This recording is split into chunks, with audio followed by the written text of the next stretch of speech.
All right. So we're recording now. So welcome back to Probably Dad's podcast. This is episode 3.3. I think it's fine. Yeah.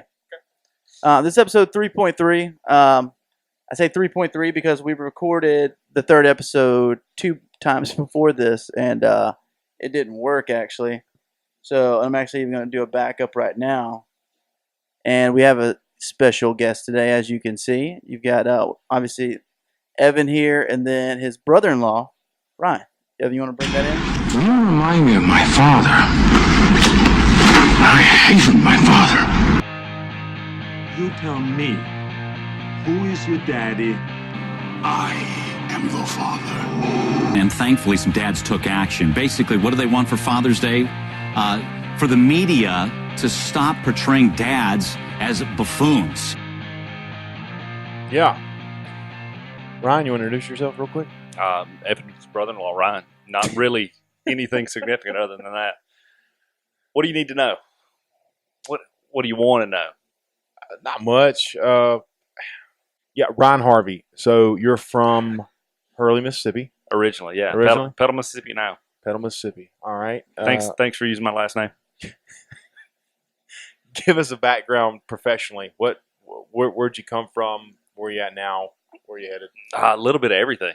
Okay. Over the last little while, I taught school for 8 years. A couple years at a credit union, and have been working in the insurance industry for about 4.5 now. 2 kids. Been married 13 years. Yep. Okay. So insurance industry. Jump into that a little bit. You got a branch of your own? Almost? No, I manage operations for our four offices. Okay. So we have I work for our owners. As a guy I've known for a while, but I manage the day-to-day stuff for all 4 of our locations. Started out selling, was an agent for him, and then transitioned to that here about 2 months ago. And that was in where you started at was in Hurley or Moss Point, Moss then Point, went yeah. to Petal, and then back in Lucedale now. So okay. Out of all your careers, you think you like this the most? I do. Yeah, I do. All right, let's get it started. Evan, you had some current events you wanted to talk about? Well, tomorrow being Father's Day, just want to say that out there. Thank you for all the fathers listening and attending. Me, you, and Ryan are all fathers. So just congratulate ourselves. Thank you, everybody, for spreading the seed, keeping it going. Yeah. We appreciate that. Spreading the seed, yeah. I've been good at that here the last few weeks. Yeah. Few months. Some would say slow down, but, keep going. It's fine. You just moved somewhere new. You started a new business in the same time you're getting preggers. Makes sense. Yeah. What is life without pressure, right? Pressure makes diamonds. That's what they say. That's what they say. I'm not making that up. But Evan doesn't know what makes babies. So Yeah, he's like, so you keep getting pregnant. How's this keep happening? Calculating the time I've been on the road. Are you sure? You sure? Sure it's my... Yeah. No, okay, so current events. OJ, I just want to say this. OJ Simpson now has a Twitter. Yeah, man, they don't discriminate against murderers or those who Do you- allegedly committed murder. How long has he been out of prison, you think? Well, I'm not going to look it up. Let's just guess. It's more fun. A year? Less No, than a year? What are we talking about? He went to jail for strong-arming some dude who tried to steal his Yeah. memorabilia. it was a couple of years, wasn't it? Yeah, and they were just like, hey, you got away with murder. You can't be jacking people. You got away with that. You got your one get-out-of-jail-free card. It's like my wife's old boss, Snowdine. No, Remember, he got away with murder. But then they were like, I don't. Did he murder that girl? You think? no, I think it was an accident. I think he was there. And I don't really, honestly, he's too big of a pussy.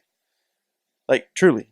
Yeah. He knows how to manipulate people the right way. When he got busted for pot and tried to hide at our house on Christmas morning that time and was like, we need to leave the county truck here. They're looking for it. I need to borrow y'all's family because dude, I'm gonna fuck you up. Her job be damned. I'm gonna fuck you up. He wanted you to take the fall for it? He's like, so you smoke pot? I was like, no, I don't actually. I really don't at all. Thanks for the assumption. No, he was like, so maybe that was your pot they found in the county trucks. Remember we did that Christmas parade? And I was like, no, I definitely don't smoke ever. So It was yours. And if we keep this up, I can call the news and we can discuss everything you're talking about right now. That's fun. What a weasel. And then he starts crying. Starts crying on the porch. And he's like, Phil, you still understand? And he went right to like the heartstrings. He's like, my little boy Christopher, they're upsetting him. The news are out there. They're harassing me, which is upsetting my family. We're just trying to get by. And I'm just like, dude, that's not my problem, man. You started. I didn't do this. He's like, but Christopher, like he knew. Like I used to pick Christopher up from school before. He's a good kid, You can't help County it. commissioner. No, I remember Okay, that. all right. Yeah, I remember. So I hadn't heard it in a while. My ex-wife was his chief of staff from 2008 till all this, and then was Connie Hudson's after. So we were entrenched. Like in that whole situation. We had been out with them. Like we went to New Orleans, like hung out with them and stuff. But like his girlfriend, his mistress or whatever, and just it was just weird. Everybody in the city knew about her. He'd bring her to events. It was like, but he was so good at BSing, and his con artistry was just another level. Like everybody was like, he's kind of good for business though. Just let him do whatever. It's fine. And then like he gets off with murder, and like one of his defense things he was arguing was he was intoxicated a lot, couldn't remember a lot of things because he had he was getting Lortabs or some kind of opioid prescription filled in multiple states, Florida, Alabama, Mississippi, because they're so close right there. And back then the databases didn't track across state lines, so he was just plowing through, a 3-month supply in a month essentially. And he used that as part of his defense in the murder trial. Well, federal law, the same reason federal law just ruled against that, if you've got a medical marijuana card or anything like that, you can't own a conceal and carry permit. You can't own a firearm federally. The same law. He got prosecuted on and said, cool. Didn't you have the county sheriff's office issue you a gun for whatever reason? Check this out. Federal gun charge, you're going to jail for a year. You're doing some time. Like, we're going to get you with something. And that's what that was about, It was just, how did we leave that? I don't know. Happy Father's Day. You remember Steve Happy Nodine? Father's Day. Happy Father's Day, Nodine. Thanks, buddy. Damn. Yeah. I don't know where we at that. Oh, OJ. OJ getting off with murder. That was the murderers getting. I wonder about these guys coming out of jail. OJ's a father too, but I wonder about it coming out of jail. And like you said, your neighbor. He didn't even know what Uber was, right? Been in jail for like 6 years. Didn't know what Uber was. Yeah. Kept telling him, man, just get an Uber. No, man, I need a ride. Get an Uber. I ain't from around here. Yeah, dude. I could tell he'd been in. He was being sketchy. I was like, hey, bro, we can have a dialogue. Like, you don't make me nervous, but like, you're not getting anything from me. He's like, I just need a ride. I was like, get an Uber. And he's like, I don't live here, man. I don't know what you're talking about. And I was like, oh, you've been away for a minute. It's been a little while. It's been a hot minute since they let you out. I got you. Yeah, no. I just had this conversation with one of my coworkers. Not coworkers. She's a branch manager. And it was about like a background check, right? And she's like, Phil, I know our customer told us explicitly, like they don't care about background checks because they're a factory way in the middle of nowhere. It's not, they don't care because they're not around anybody that they're going to cause harm to if they're a convict. They just need bodies for hard labor, right? So I was like, okay, well, you signed up the account, but she had a problem with like the person was like just committed arson or something in the past year and gotten out or so. It was some kind of crazy charge. And I was like, let me tell you what I heard a street performer in New Orleans tell me when I lived there. Y'all better tip us. Because if we ain't making money here, we got to make money the old way. You don't want us to make money the old way. So those people need to be gainfully employed somewhere. Yeah. Okay? I'm not saying put them around a bunch of little children or wherever else, but they got to earn a legitimate paycheck or they'll find a way to make a living. You don't want them to find that way to make a living, right? So somebody's got to employ them. Yeah. Dude, they got to work. If they don't have a job to go to, they will commit crime. Anybody will. Like if I can't get a job anywhere, I'm not going to starve to death, let my family starve to death. I'm going to figure something out. Right? And if they already have you're not letting them hire because they have a criminal past. What's plan B? Plan A. Rehab myself. I've already paid the penalty for my crime. You took my freedom away and put me in a cage like an animal. And now you want to punish me more and not let me get a paycheck. Cool. Check this out. That nice TV you got, your house, we'll work that out. That's what it is. I work in light industrial staffing, and unemployment is at a record low. We are scraping underneath the barrel, not even in the barrel anymore. Right? Like the stuff that like precipitated at the bottom of the barrel. Yeah, that's condensated. So y'all are short of just saying, give me people that aren't violent that are still in jail. Dude, we take people on like Work release. Yeah, we use work release cards, 100%. We process work release people all the time. Those are the honestly best employees because they have to come to work because you can call their PO. Dude didn't show up on time. Dude, those people show up on time. They do not. It's either that or you're just hanging out in jail doing that work there, or you can be out in the sunshine working like a free dude. That's your option. Yeah. Those dudes show up on time. They go to work. They start no trouble. I was 18 years old working at a golf course in Hurley, Mississippi. And the first day on the job, they hand me 3 machetes and point to the 2 convicts from the Jackson County Adult Detention Center and said, you 3 are going to be clearing the brush from the rough on this hole, this hole, this hole. I was young. I wasn't smart enough to go, these guys seriously aren't that big of a threat or they wouldn't have them out here to begin with. But that was the most afraid I've ever been in my entire life was in that very moment. It's like, sure, give me the sharp object and send me out there with a convict. It's gonna go over well. Couldn't fit a grease BB up your ass. No, not at all. Now they were a trip. That was a great summer. Had fun working with them from that point on, but nervous that first day. I bet. That's a rough go right there. Rough deal of the cards. But I mean, I remember running across those ex-convicts, like in the Army. Dude, we had one dude who had been in jail for a minute, like in Kentucky, and we were downtown Seattle. We were all like new privates and Ranger Bat. I remember this homeless guy asked him for money, and he had like actually, we don't know what drugs he had in the pipe that was still like smoking. And Will goes, "Can you have my money?" Punched the homeless dude in the face and took his pipe and took a big drag off of it. We're like, another level, dude. Dude, I was in high school less than a year before that. I was like in the big city, from Mobile. I'm in downtown Seattle with the Air Force was full of those guys too. Yeah, no, they were not cheater. Air Force, all these bright, bushy tail people like we scored good on the ASFAB. We're in here now. Army's like, you guys got a pulse? Let me get a mirror under your face. Yeah, fog it. You fog up that mirror. Come on in. Come on in, son. Your country appreciates your service. Thank you. Did you ever think about joining the military? I did, contemplated it. Kind of looking back on it, sometimes I wish I would have done, but What made you go into teaching? Couldn't pull the trigger. Was that literally and metaphorically? Yeah, double on time today? Yeah, a little bit. I couldn't pull the trigger. I couldn't visualize myself pulling the trigger until I got married. Easy now. No, what made me go into teaching? It was. Damn, Evan, that was heavy, bro. It was bit aggressive, but speaking of OJ, settle down. Went straight from a domestic assault to back to OJ. Yeah, right? why are we talking about shitbags right now? Not you, but it'll be all right. Oh, you didn't serve in the military.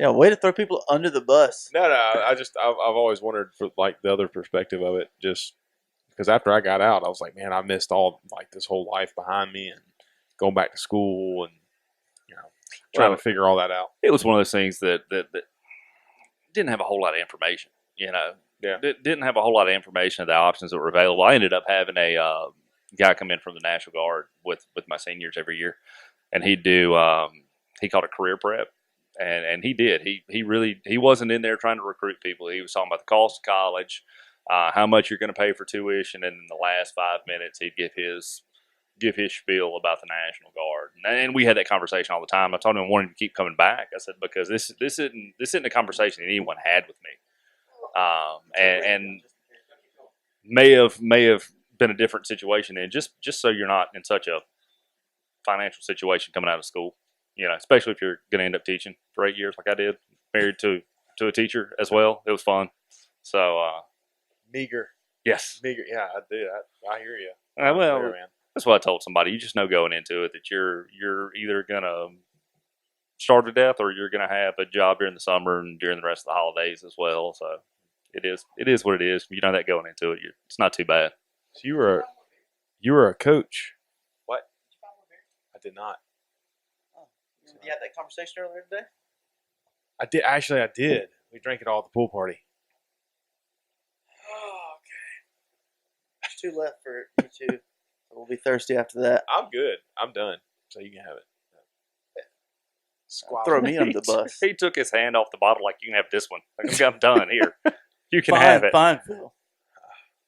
All right. So, man, yeah, loud clear. You're coming out of college on a teacher's salary. When did you get married? I graduated in May, got married in July. Okay. So right after high school. Right after after college. Yep. And you went to Southern Miss? Yep. Southern Miss. By way of Mississippi State and Jackson County. Yeah. I mean, yeah, Gulf Coast Community College. County? Like GCC? Metro? Yeah, MGCCC. Yeah. Jackson County campus. Oh, okay. Nice. So what did you get your degree in? History. Okay. History It's teacher? useless. You can teach school or you can go to graduate school. That is about the extent of it. Yeah. Or you can end up selling insurance Hey, that man, doesn't require My a degree. buddy's got a degree in history and he flies F-18 jets. Yeah, I didn't get that job. No. I missed that at the career day, You missed apparently, that- for history You majors. missed that table? I did. There was a whole blew table. right past it. There's a whole table. Yeah, mine said graduate school and another 40 grand or teaching. Which one would you like to do? Yeah. Do you wait? So you live in Petal? I do. Do you know a girl named Whitney that lived in Petal? Has a sister there too. Very pretty I've- model. I've lived in Petal for Over a year. about a year now. So No. That was throwback back to the day. No. no, I would have been in Hurley in that time. So no. So at what point? So you got married almost immediately after college. When did y'all start thinking about a family? We didn't want to jump into it right away. That's for sure. We Ashley and I have been married for gosh, almost 7 years before we had Dylan. So we were 30 when he was born. Started talking about it, but just knew there were things we wanted to do together, spend some time together. We'd been dating for 4 years prior to that, but it was different. So, wanted to be able to go do One some of those things. responsible people. Yeah.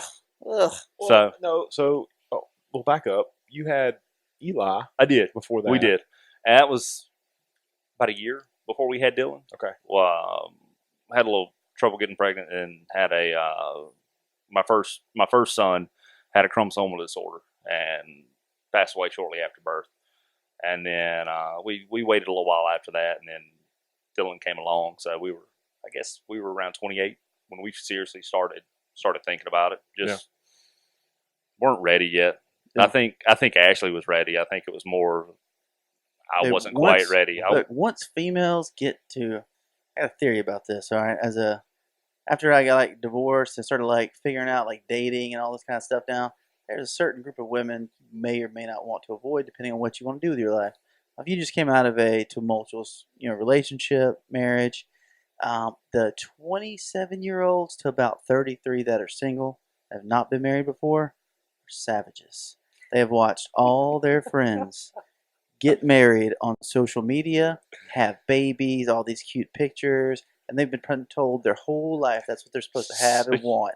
And so they are chomping at the bit. You've got 72 hours before, bro, listen to me. before that pregnancy starts. A month into dating this one girl, she was a beautiful, just a doctor, and she was like, "You just make beautiful babies." It's like, is that a line? You can't say that. That's not okay. Just the fact that being a, I think I've told Evan this. Being a single dad with 2 healthy, happy kids, and I'm not a piece of crap dad. I've been their life. I moved here for them.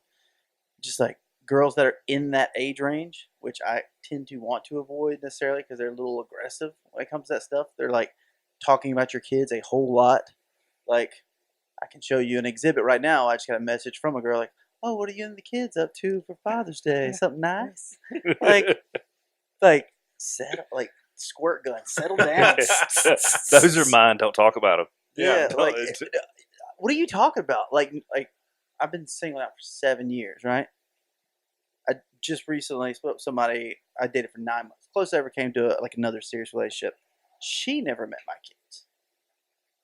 Okay, when a girl you kind of know a girl you kind of talk to, and they start talking about your kids. I'm you're never gonna meet them. The fact we're having this conversation right now, don't even worry about it. It's not even a thing you need to address. Like it's just it comes up, man. They're weird. Like that age bracket. 9 months? She never met your kids? Never. Man, I didn't know that. I thought she did. No, man. Like it's because She met your parents. No, she didn't. She didn't? No. Oh, never I mean, she probably would have met my parents if my parents lived. So tell me about your best friend since 4th grade again. Yeah, no, I'm just saying, like, well, she definitely would have met my parents if she lived closer or whatever. If they live closer, they're in Mobile. But kid wise, what's good for relationships? Oh, children. Like, you have a bad relationship, get some kids in there. That'll fix everything, right? That'll So settle it all down. I think I've pretty much learned that like I need to have a good, solid, firm relationship before kids come into that mix. I'm not going to roll a bunch of women through my children's lives. Like the stability in their life with me is it's the three of us.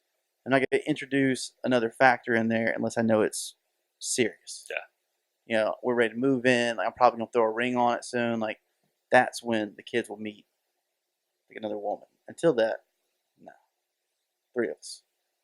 So we talk about this a lot, and he shows me like the girls. Easy, killer. This gets out, all right? Not settle down. like anything. He shows bad, me his Tinder but feed. like, hey, I'm going on this date with this chick tonight. I'm going to be in such and such area. In case I disappear or get murdered, hey, here's Yeah, I where I'm joke. at. Always leave a trail of breadcrumbs. You never Yeah. know. So, but like, Now I know whether or not meeting your kids.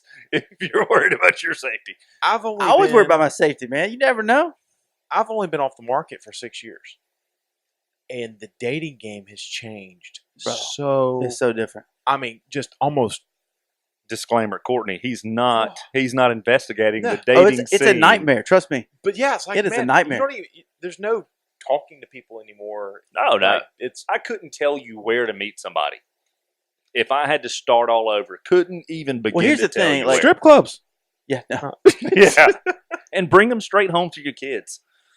Yeah, no. The Blurred that out a little bit. yeah. No, I mean it's all dating apps, right? Everybody uses it. And honestly, it does make more sense just in the way that like unless somebody's out, if a girl's out with their friends and they may otherwise like you, would have normally talked to you in other circumstances, but they're hanging out with their friends, they're busy doing their thing, and their friends are going to try to cock block you if you're trying to talk to her. You got to leave your friends to go talk to her. That whole thing, like that's the old model, right? But like a Tinder or whatever, Bumble, whatever you're using, it's you see their picture just like at a bar, or wherever. Visually, you're attractive, so I'm going to talk to you. See where that's going, and then you just have a little conversation. Like I explained to Evan, like I have a little template. I use like a couple of the same generic questions exactly. The first couple of questions, and based off the answers I get back, and all the other like, I always say like, first question, hey, comma, how's it going? Question mark. Spell everything correctly and use correct pronunciation, correct punctuation. And I should get back, I'm good, and if they don't ask how I'm doing, nope. Evil, selfish person, get out of my life. You're deleted. That quick. If somebody asks you how you're doing and you don't ask back, you're selfish. I don't have time for selfish people. You're done. Gone. If you don't spell correctly or you say some crazy stuff, we're out. Or if you're funny, like it's different though. Like if somebody's like bad with like good, I'm like, well, you're a great conversationalist. Awesome. See you later. You can get a lot from that one question, right? So they should say, I'm good. How are you? All right. Small talk, and then you lead into a real conversation, right? So small talk leads into the real conversation, and it's more of that science. He's explaining all this, and I'm going, I've got a buddy who's been on Tinder, and apparently you two use it for very different purposes because I don't know that there's ever been a conversation Listen on to it me. before. I have dated briefly a playmate I met on Tinder. I have no business dating a playmate. None. It's the punctuation. Yeah, it is punctuation. I'm just saying, like, my friends who are, like, handsome guys, like, just like the guys or girls will approach in a bar just because they're good-looking dudes or whatever, are got the personality of this table sometimes and don't really know how to talk to girls because they haven't had to learn how to talk to somebody because they've always Just been smile, able to and just that's good smile enough. and good enough. So in the little dating app world, they're like, you look like sex. I got a house. What's up? they're like, dude, that stuff's stupid. It doesn't even work. I'm like, what does it mean? What do you mean it doesn't work? Yeah, I told this girl to come over and blow me, and she didn't. I was like, Did you use a question mark? yeah. I'm like, oh, that's weird. So you didn't like even attempt. Adjective, noun. You didn't attempt to have a veiled conversation, like to even pretend to give her some dignity. No, that's weird. Can't believe that didn't work for you. Backfired. Yeah. No, just little conversations like that, man. It's just a completely different dating situation out there, and women are much more. I think just in the last probably 7 or 8 years, man, women have just come online as being more aggressive and more sexual in nature and taking relationships less seriously and the whole thing. It's just I still hear people say that, I don't want to date. I don't want to meet somebody online. I don't want to do that. Like, oh, really? So that's telling me, like, you think the internet's a fad? Like, what? The internet's not going away. Like, when people say that, I'm like, oh, you're super insecure. Like, how insecure? Like, the whole world, like, down, like, I've lived all over and I travel a lot, right? Mm-hmm. Down here, people are so afraid of looking stupid. They don't want to be a dumb person in the town because everybody poke fun at them. You know how it is. You on that internet dating? Yeah. You mean you didn't go to church looking for sex? Sinner.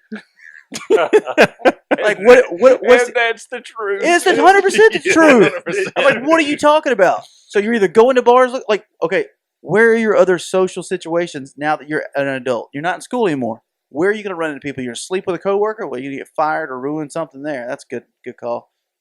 Okay, so church. Okay, so you're looking for sex at church? Awesome. Or you're going to a bar. You're getting drunk, acting like an asshole, and probably getting in a bad situation, and probably make some fast and loose decisions there. Or you could be a little more calculated, right? I now have a filter, right? I don't have to waste time, money, energy, and go to places with ulterior motives. Makes sense. Yeah, you see how I sell that? I sell that to people all the time. People are like, you do what? Makes sense. Whether or not any of that actually is true or vindicated, it's convincing. It's justification for me to know not to screw anything up because I wasn't good at it 13 years ago. I stumbled into a relationship that worked out, so I'd be helpless now. Bro, it is complicated. I would stumble in and out. So, but anyways, so it brings me up to a good point. You remember when all that we had a conversation? Mm-hmm. This is going to sound horrible, but let me get through it. Right? Go on. I like where this is going. The Ashley Madison leak. There were guys that were using their work emails and other like dead giveaways, right? Yeah. And you looked at me and you're like, I sometimes think like if I were to find myself in those situations, I clearly know that I would not get away with it. Oh, absolutely not. My wife knows every password. Yeah. You started going down this list of all the things, and I could see it on your face. You were telling me that, and you were realizing it at the same time. You're like, yeah, I have no control of my life at all. Bro, but it's good. I don't know how people do it. I'm like when I was married, I was like, I had like the bandwidth of my emotional capacity and like energy to deal with one female, like in my life. How do you deal with two? Can you imagine having like a needy mistress? I'm not. And you're like, who could balance that? I'm not dedicated enough to cover anything up. So it's easier for her to know my passwords. Like on the way up here, the kids are screaming, so they're watching TV on her phone. Here, you want to look something up? Use mine. Yeah. I'm not smart enough to be able to hide anything because it's just yeah. I used to, when I was a personal trainer, the gym I was at in Mobile was like a sex den of like people just hooking up, Never went to that gym either, apparently. Yeah, no. Also, another way to. Yeah, no, man. And then like I'd be training people and like married people. They're like, yeah, I'm talking to that girl over there. I'm like, not your wife, girl? As in casually, like, hello, how you doing? Yeah. I'm just like, well, if you don't, I mean, like just the ins and outs and like the intricacies of like what these people would go through for their affairs, men and women. Would like divulge this to me. I was half therapist when I was a personal trainer, so it's just me and this person. They're just like dumping all this on me. And I'm like, just get a divorce. You're so good at being sneaky. You're telling me all of this. Yeah, like this is probably not going to go well. No, like you're not. Like I could just like just flip you off and go tell anybody and just 86 this right now. At the end of the day, I know there's nobody else in the world that's going to put up with my crap. So wouldn't end up in that situation. Just avoid it like the plague. Like essentially training another human being to deal with you. Mhm. Nightmare. I think that's the point we're at. It's like, nobody's going to put up with me. Nobody's going to put up with you either. So here we are. Here we are. Aren't you glad we found each other at work somehow? Who would want the kids? Yeah, God, exactly. Yeah, no, man. It is it's weird. Who was I talking to about it? I just went to like a little mini vacay down in Pensacola with some friends I had down there. And somebody was like, what about this girl? Didn't you date this girl? I was like, yeah, she has a kid. And they're like, you have kids. I'm not saying it's a bad thing they have a kid. I'm saying that like my life is complicated enough splitting my life with my children with a whole nother set of people who are married. Like splitting it like exponentially with more grandparents and more parents and her ex and all this. I'm like, I don't need that kind of trouble. Mm-hmm. I'm not. My kids come first in my life, so I don't want to ever be in a situation where I'm like attached to somebody else's kid, and then like there's some conflict. I'm like, ugh, it's weird. As Evan's laughing, what are you laughing about, Evan? What's so funny, big guy? Man, I can't imagine like what my parents went through with stepchildren and Oh God, blending yeah, all that. yeah. You both sets. You were living that. You had a great situation. You had two great dads. Yeah, and everybody seemed to work together. I mean, I know you told me about the maybe just personal dislike, like maybe your mom and dad shared for a while when you were younger. Oh, I hate each other. Yeah, but like you guys work together. It seemed like when it gets easier as you get older. But yeah, it was tough, man. I can remember my dad like wanting to pull together this Disney World trip or do this like vacation. Or no, actually, he wanted to move to Daphne. Yeah. And I was all about it, whatever. And my stepsister did not want to move. Like, did not want to leave Baker High School and, like, did not. So, dude, he didn't. Like, they stuck it out in Mobile until after both of us graduated and then moved over across the bay. But I just remember, like, that was, like, his dream was to do that. Mm-hmm. It's just the sacrifice you have to make for that situation specifically. Dude. But it like never seemed to really. He gave up a lot, man. I've always remembered that. Yeah, I mean, I guarantee you, if you meet the right woman, whatever, you meet the right person, for their side of the story, I guess. But like, just the like, if it's not the right, like the ability to like give it up stuff for other kids, I still like, you don't want to put anybody else's kids in a weird situation, like, oh, nightmare, no bueno.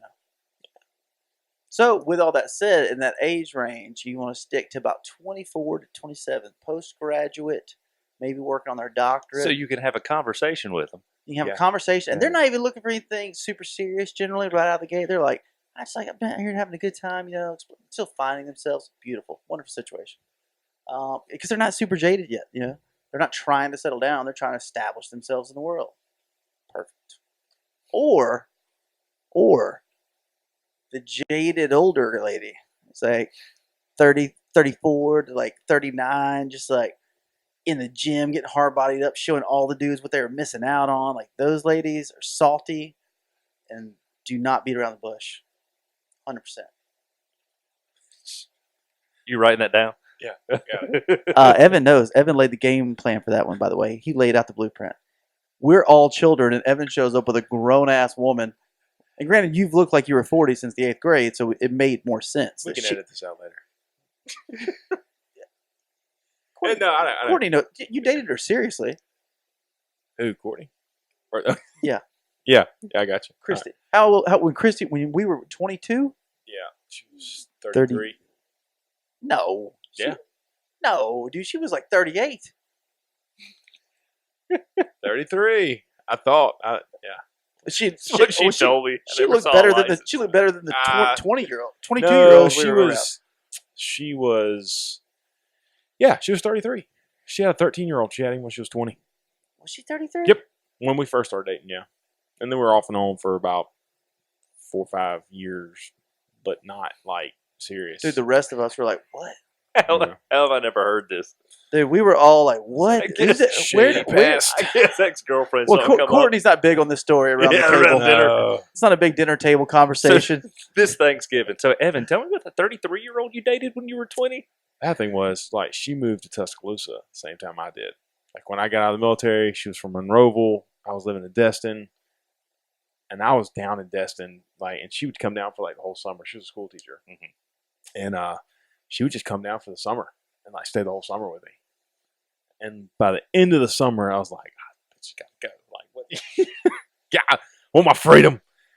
But she ended up moving to Tuscaloosa, took a teaching job in Tuscaloosa, and we had just kind of gotten back together. And I was going back to Tuscaloosa for school, and she's like, "Well, do you want me to?" And that was stupid. I was like, "Yeah, why not? It'd be fun.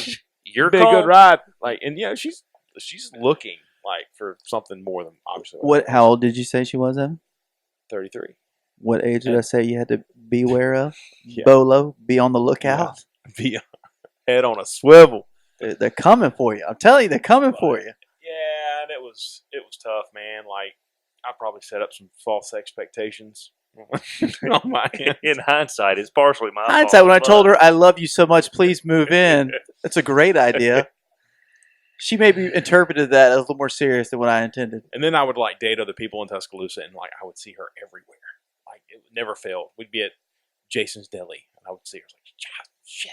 Well, Tuscaloosa is so big. Oh yeah, Metro. It's a regular metropolis down there. Metropolis. So as soon as you leave the gate of Alabama, it's like Waffle House, deli, and then the woods. There it is. Yeah, at the university in there somewhere. But Yeah. that was they were all mind blown. But literally, when I got back from Japan, we were stationed in Fort Walton, down in, like near Destin.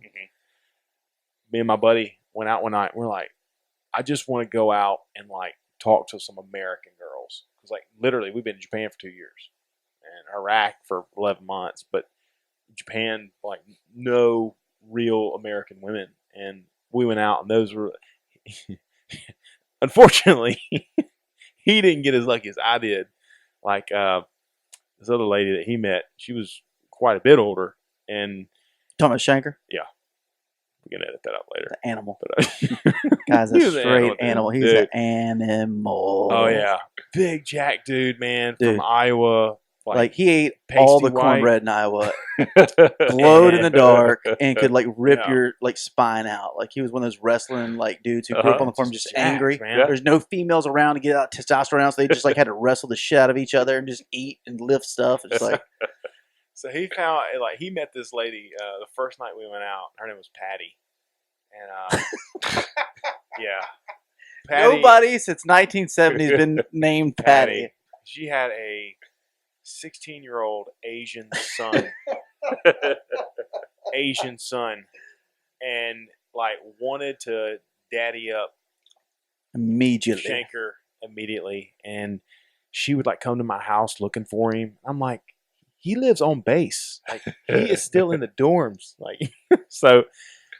Yeah. Anyways, shortly after that, though, I met Christy, and man, it was just crazy times. But anyways, I know we exploited those times. So we had a friend who had a townhouse in Destin. We were right down the road in Mobile. Buddy, let me tell you, every weekend was in Destin. Every single yeah. weekend. Which he didn't tell me he was not going to be there. Which we still got to use his room. You didn't tell us you weren't going to be there. no, I left. So he's like, yeah, you guys come on down to Destin, man. That'd be great. And you're not there. no, He wasn't there. His roommate was there. He's like, and he had a great roommate or whatever, but he was kind of odd. Like kind of an introverted alcoholic that had a horrible obsession with poker and like had poker nights with weird locals at his house that would wear sunglasses and like visors and Inside, stuff. yeah. Yeah, inside, of course, yeah. Well, you Professionals. can't show people your poker face, obviously. and none of these men have seen a female in a long time. So we show up and like they're all dressed to the nines and they're like, what who's you guys just like staring at like my future wife. They're just like, what is she no, she's not for you guys. Like, what do you and where's Evan? He's not what is she? He's not here. I mean, Where is he at? I'm like, called him. He's not answering. This is what he does. If he'll go AWOL, if he's doing something, he's not like, he's like, oh crap, I messed up. He won't answer the phone for a while. He's like, oh hey, what's up? I'm like, you been trying to call I me? just saw these missed calls. Yeah, he's like, That's why we get along. oh weird. Yeah, no, I'm in Mobile. Like, what are you doing in Mobile? You're supposed to be in Destin. We're all going to the border. He's like, yeah, no, I'm here. Chasing a loose end. Yeah, you guys can stay there though. I was like, with Eddie. He's like, yeah, it's fine. Oh, Eddie didn't care. Where did I don't know. He's probably caught up in a bottle somewhere. Literally an alcoholic. Like, we'd go to strip clubs, or he would, and I'd have to go get him. Already said we. Go ahead. No, well, Edit- I'd have to go edit get that him. out. And they had kicked him out on the curb. He's like sitting out on the curb, just drunk. And I'd pull up, and he's all bloody. And like he was still trying to fight to like get back in. I'm like, what are you doing, dude? Like they kicked you out. Like, leave it alone. Like, what'd they kick you out for? He's like, I thought the stripper I wanted to put in her butt. I was like, you can't do that. really? Yeah. This week again? Yeah. It was like a regular occurrence with him. Yeah. No, he's a nice guy though. Yeah. Pretty rough. Did you tell me his room was gross? Yeah. You found a bunch of stuff in there? No, it was just, I mean, No, who was Al the garbage and all that stuff's in there? the guy that moved in after me when I moved in with Aaron. Oh. So a long high school friend of ours moved to the station in Destin too. So I got out of that situation and moved in with him. Mm-hmm. And this place was like right on the beach almost. But he calls me up after I move out, about a month after I move out. And he's like, hey man, I got this new guy in here, and he's saying that like he's seeing all these bugs in your old room. I was like, man, okay, what do you want me to do about it? He's like, I don't know. Did we have a termite contract on this thing? Because I just swapped the lease over to his name. I was like, man, I don't know. I was like, just go up there and see where the bugs are. I just spray some stuff in his room. He's like, all right, well, yeah, he's not home right now. I was like, just go up there and do it, man. He won't care, I'm sure. Dude, he said there was trash piled up like 3 foot tall. And roaches just like, as soon as he opened the doors. Ugh. It's like, man, nope. It wasn't me. That's like my place in New Orleans. Remember that first place I told you I moved into where it was like Joe's apartment? Oh my god, dude. Different breeds and strains. Yeah, of they were like rat so like or, the big roaches. the big palmetto roaches, like the big ones with the brown spot on their back, they lived in the living room.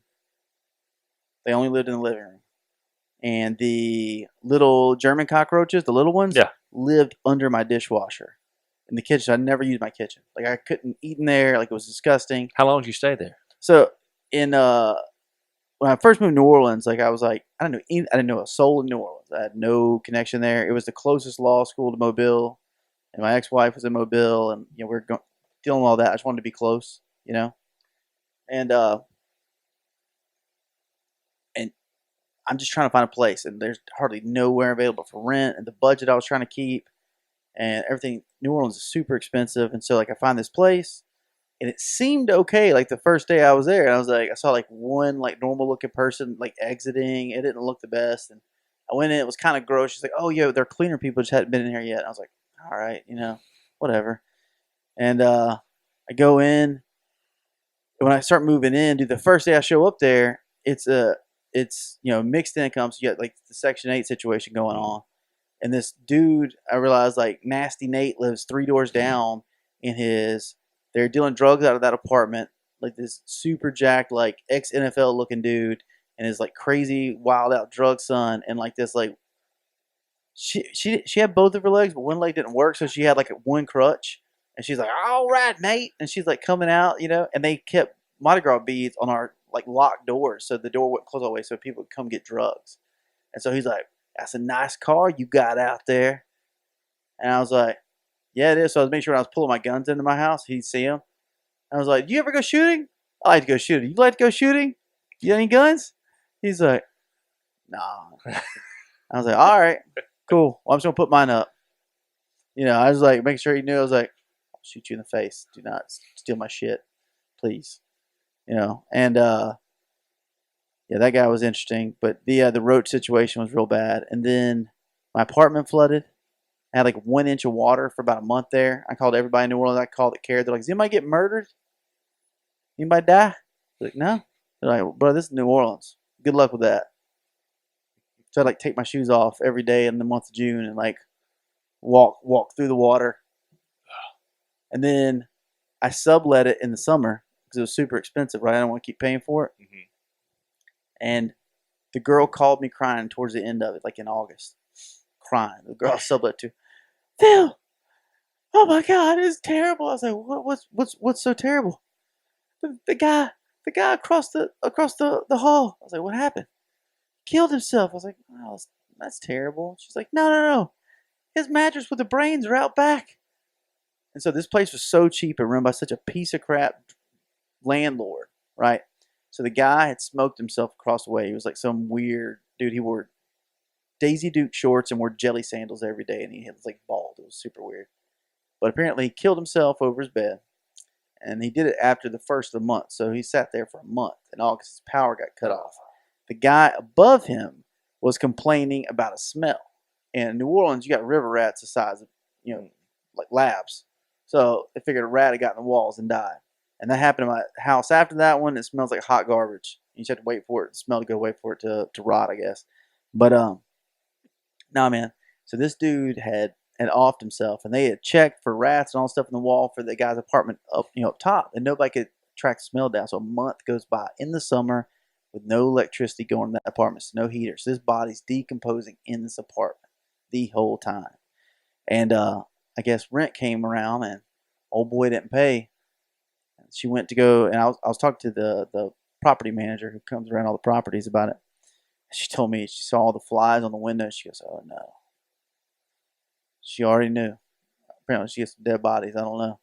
She cracked it open and the smell. She closed it back and called her little cleaning crew, which were all illegal Mexican dudes. They were paying just whatever to roll through. So these dudes go through there. These aren't like forensic cleaners. These are like dudes that just like wipe it down with a whatever, squirt it with a bottle Damp of rag. diluted bleach. They've kept going for about 6 months. And the mattress, put it out back where the dumpster was, where the parking lot was. So this poor girl parked and then realized there were pieces of this dude's head on this dumpster next to the freaking thing, man. Ugh. Welcome to New Orleans. It was interesting for sure. Yeah, that was probably the worst place I've ever stayed, hands down. I've been in some bad ones, but yeah, that would probably top the list. So the last company I worked for, they would put us in some flea bag motels. And when I hired in with this place, they were like, man, we don't stay in those dumps. I was like, yeah? Yeah, you catch bed bugs in places like that. I was like, yeah, I know. I've gotten them twice. And I'll talk to guys. So not the crabs? No, just bed bugs. Just checking. Yeah. And I talked to guys since then. They're like, yeah, man, I flew there. I got these bites all over me. I'm like, dude, that's bed bugs, man. Like, quit. Stay in we got no choice. Some of those places you go and work, like, I don't know, wind farms or, out in these remote places near these industrial sites. That's all you got. That's what you're stuck with. Dude, I drive an hour if I have to a branch. If a branch out in the middle of nowhere, I'm saying, like, we got this place out in, like, backwoods, Dalton, Georgia, branch. Yeah. I'm not staying in Dalton, Georgia, but I'm staying in Chattanooga. I will drive to Dalton. I will get up an extra hour early to get to the branch on time. I'm not staying in BFE for work. I'm just not going to do it. But so we got way off here. How do we circle it back to anything about dads? Well, dads sometimes got to get on the road and handle business, right? And you were talking about how dads have a burden that moms just don't get. That's what you said. Now, I didn't say that, and I don't think Ryan said that, but you had mentioned that. We witnessed it, though. We heard you say it. Oh, I said it. And I thought you were channeling Chris Chavez for a second. I said it. Yeah, absolutely. The emphasis is always on, anytime you go to I guess, a self-help service or... What is a self-help service? What is that? What are you talking about? Is that a drive-through for that? The first thing anybody will tell you is like... You talking about shrink? You need to understand... Mic it up, dog. Yeah, all right. So basically, you need to understand a woman's psyche better. Like, you need to fix that. It's never, hey, well, does she... There you go. All right. Does she understand your psyche, or what is she in touch with your feelings, all that stuff? So it's always on the man. That emphasis is always placed on the male. I mean, I think the stereotype, unfortunately.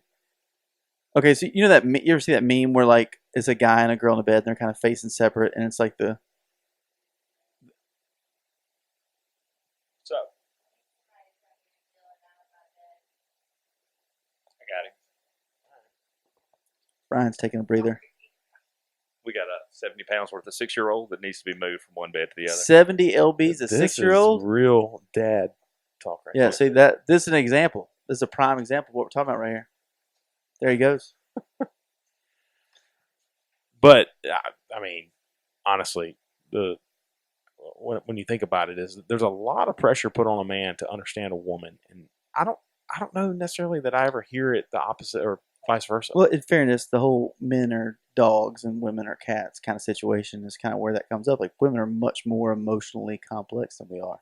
We're pretty straightforward. Like, hey, we don't like that, and a woman's like, well, I like that, but we know they don't actually like that, right? Right. That's the thing. It's like it's even though I witnessed a woman get mad for no reason, and a lot of people are like, yeah, that really happened. We had like cherry picked it down. Like I was trying to, it was mutual friends of mine, so like she didn't want to go to this event with us, but she was mad at him. He's like, do you not want me to go? She's like, no, I want you to go. I said, okay, but what? I don't know why you're upset. And she screamed at the top of her lungs, dude. Like this, like they were just kind of going back and forth. It's like, I can stay here and hang out. Like it's not that big of a deal.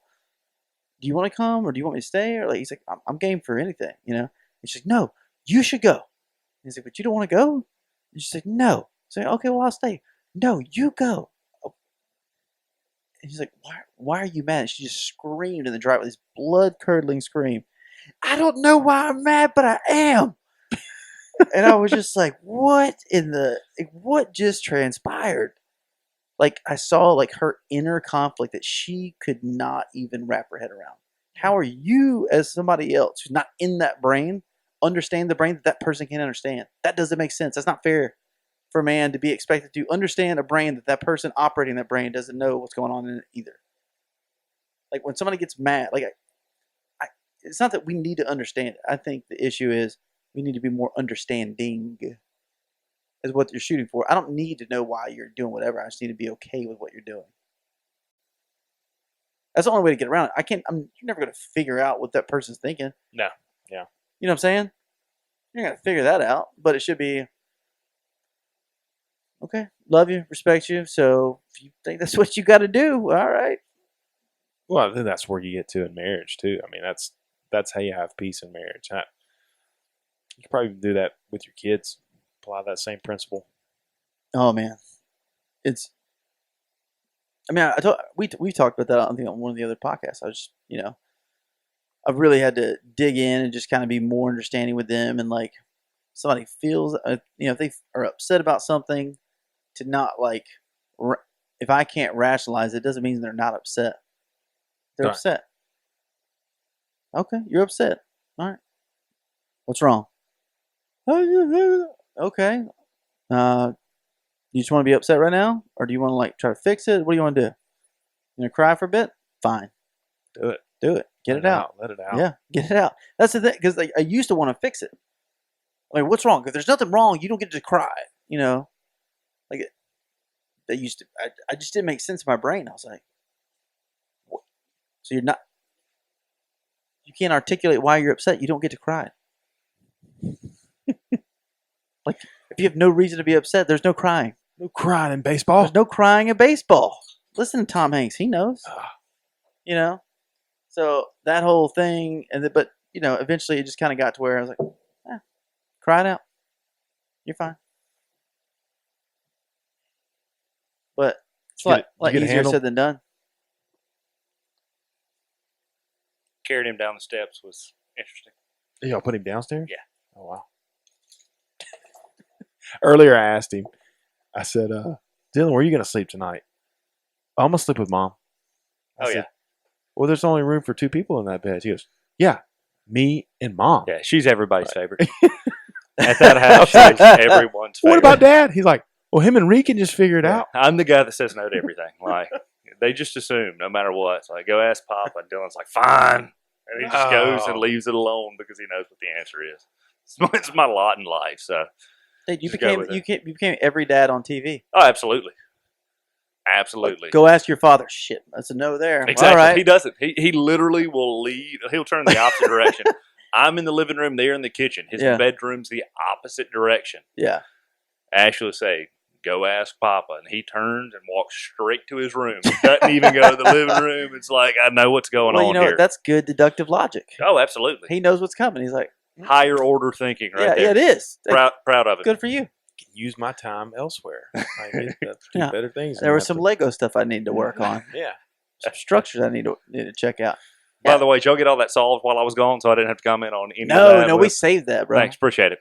Yeah, we saved that. Let No, that what we wide led open. into.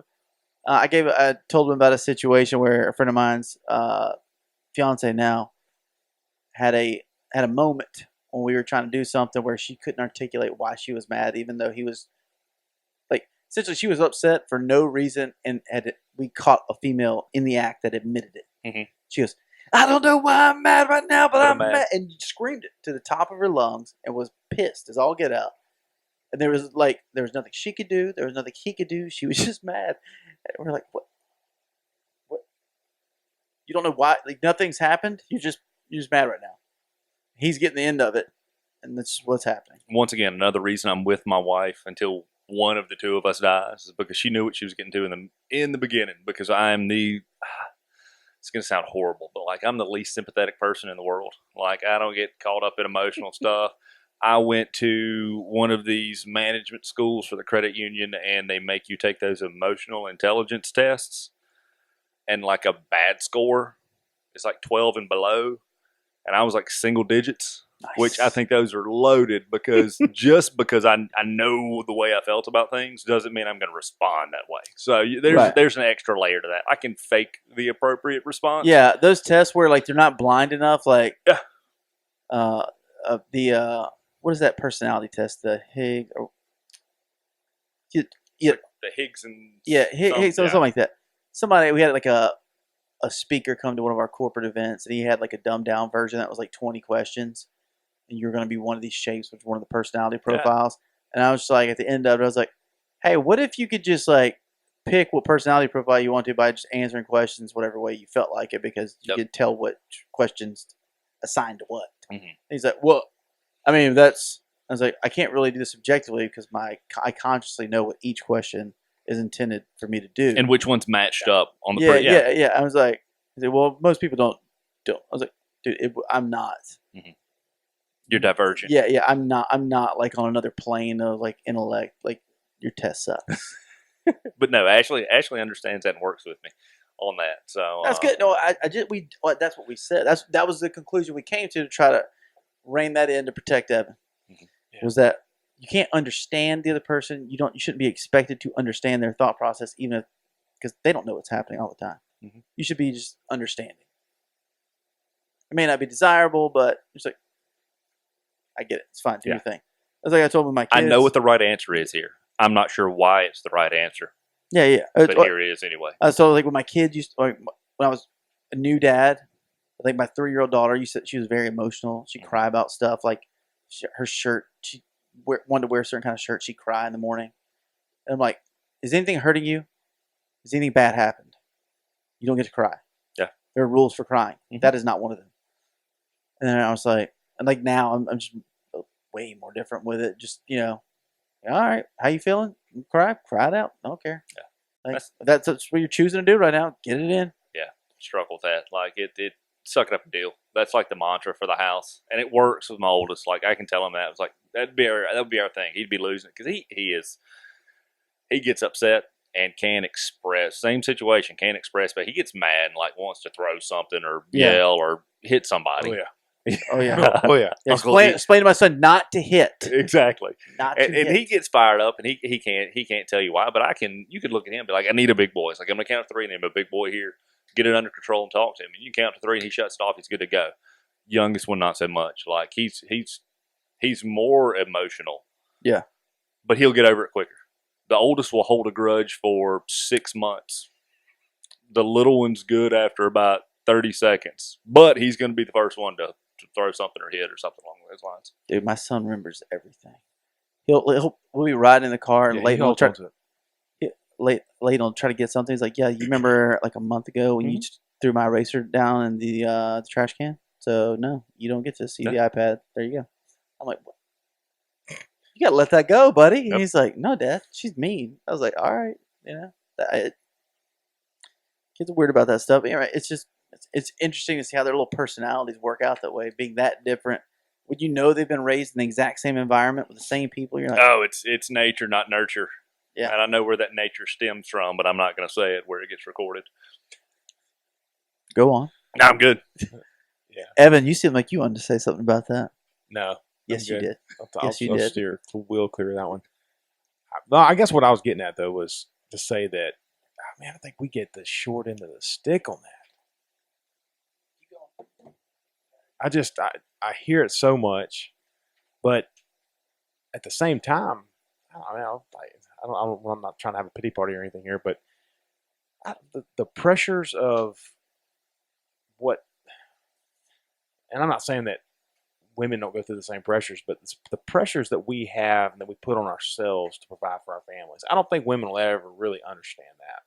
Like, I know for a fact that if we get kicked out of, and if I get fired, get kicked out of our house, living on the street, people are going to look at me more so than they would Courtney, saying, "Oh, where did she go wrong? Like, where did she go wrong? Why are they out on the street?" No, heck no. It's going to be, what a loser. Like, what? How did he manage that? So all that, and then just saying that, man, every time I turn around, it's all that, you gotta maybe appease isn't the right word, but I don't know. Save me, Ryan. Where am I going? I don't have a clue where you're going. We put it off, and I kind of lost my train of thought, but that's where I was at with it. And I was actually talking to somebody about that the other day, and he was, we were both on the road. We were on the road for like a week, and his wife was mad at him and wanted him to come home. And same with my wife. I was like, man, I get it, but at the same time, I'm out here trying to provide a do all this for my family. And they kept saying, man, you got to understand where she's at. And I'm like, yeah, I understand where she's at. I do. I really do. And I sympathize. I understand. Like, I'm not there. But at the same time, I've got a lot of like pressure and stress and everything else on me to perform in this situation that I'm in now. And I've gotten myself in this situation. And so that's where I was coming at with it. You're just not as sympathetic. Not at all. And I'm working on it. I say that in jest, but like seriously, you're not going to be people aren't going to be as sympathetic to you as they are your wife. No. Women and children first, buddy. I told you that's why we get the surcharge. That's why we make more money. Yeah. We get $1 more per hour because women and children first. Like, we're not flammable. We float. We float. Yeah. Women and children first. That's why. There you go. It's a. Who was that? I told you it was Bill Burr that said that. He's like, "There's no feminist in a house fire." She'd be taking that flat top and twirling it in little pigtails in a second just so she'd get out of the house first. Like, men aren't flammable. George Costanza shoving the kids down and But I mean, I know that it's obviously in jest, but it's a. But I think the thing is, like, so we can't grow babies; they grow babies. Like, so they're vulnerable. They have much more. They're much more. Vital to. I mean, they literally grow a human inside of them. We can't do that shit. So it just I think just that whole motherly aspect that, like, they're literally responsible for life. They get held on a different platform. I don't know anything about that. Good luck growing. Like, if I get a bellyache, dude, I'm down. Eat a bowl of chili, dude. It's a long night. Have another person. Oh no! 9 months. Long time. 9 months with a person. Long time. Practicing Muay Thai on your organs. I'm all set. You guys shouldn't have ate that apple. It's your fault. Yeah. We didn't start this. You did. So there you go. Read that in a book. Anyways, so I don't know that we got anywhere on that topic, but No, I see where you're coming from, but like, it is a burden for a man to provide, but it's also, and I think just with a woman, there's less of a objective standard that you can point to, because literally, the whole, we talk about, grown up adults are expected, mothers are just generally expected to take good care of kids. Mm-hmm. Just like why grown up adults complain about daddy issues and not mommy issues. Moms are generically supposed to do that. So, and that standard, that essentially what they're held to as a mother, isn't an objective standard. You can't measure that. But in the long held generic family dynamic, right, that is subject to a lot of scrutiny these days, whatever. But if you just take that mold of guy makes money, mom raises kids, has kids, whatever. She has a job to do. He has a job to do. Her job, as long as kids are okay and living and doing all that kind of stuff, well, then her job's complete. There's not actually anything you can measure there. Whereas the man, like if your job is to provide in the current status of things financially, where it used to be hunter-gatherer, as long as everybody's eating, you're good. Now it's your financial status. Well, you can measure that. How big's your house? What's your car situation? What's your bank account? So you actually can measure what the male is responsible for, as opposed to what essentially a mother's duties in that standard role are.